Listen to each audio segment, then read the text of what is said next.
The hindrances are dis-ease, apathy, doubt, negligence, sloth, self-indulgence, dependence on ideas, failing to obtain groundedness, wavering, and a scattered mind.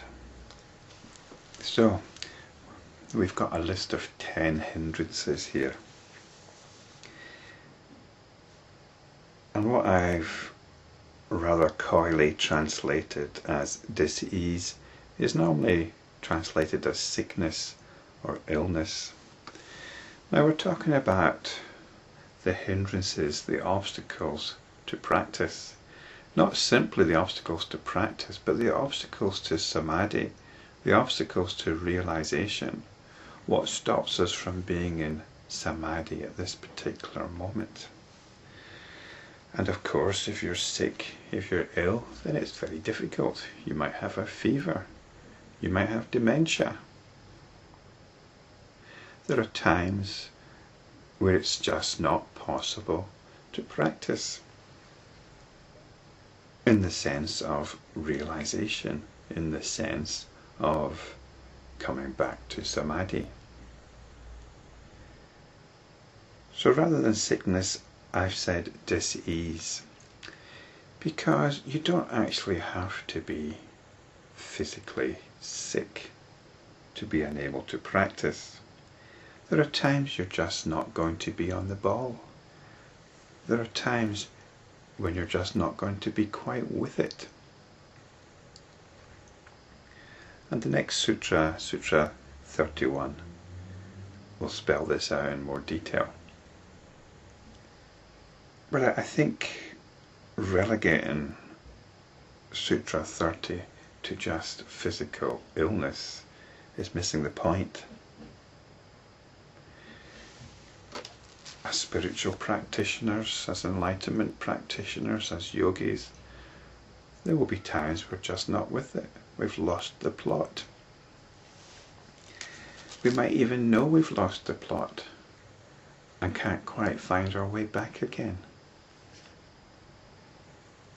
In which case, there are some practices given in Sutras 33 to 39. So what are the symptoms here? What are the hindrances? And they all stem from not being on the ball. So when we're not quite with it, we've lost our vision. We've lost what we're about. There are other things we'd rather be getting on with. We don't want to be looking at our books on yoga and spirituality. You might even be fed up listening to Guru Gillis's boring voice. There's a degree of apathy here. You're feeling kind of heavy. You don't really want to be bothered with where your mind's at. And in fact, the whole thing's lost its luster somewhat.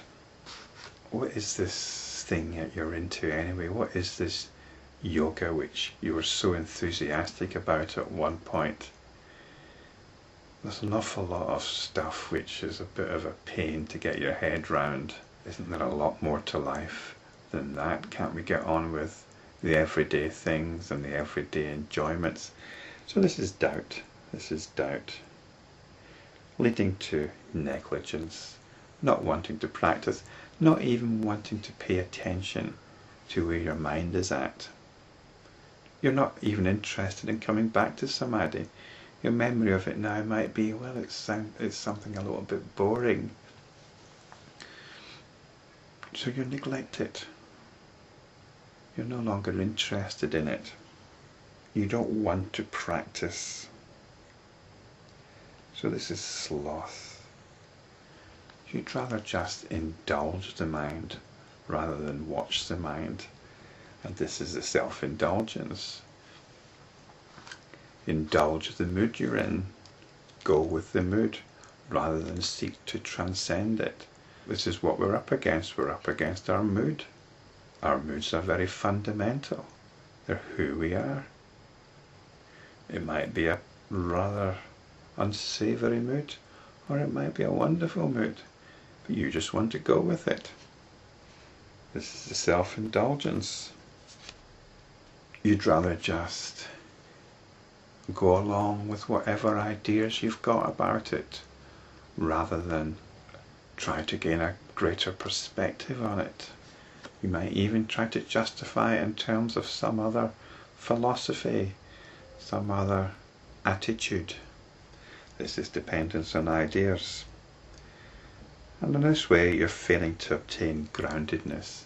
And it's groundedness in yoga, it's groundedness in samadhi, in your enlightenment practice.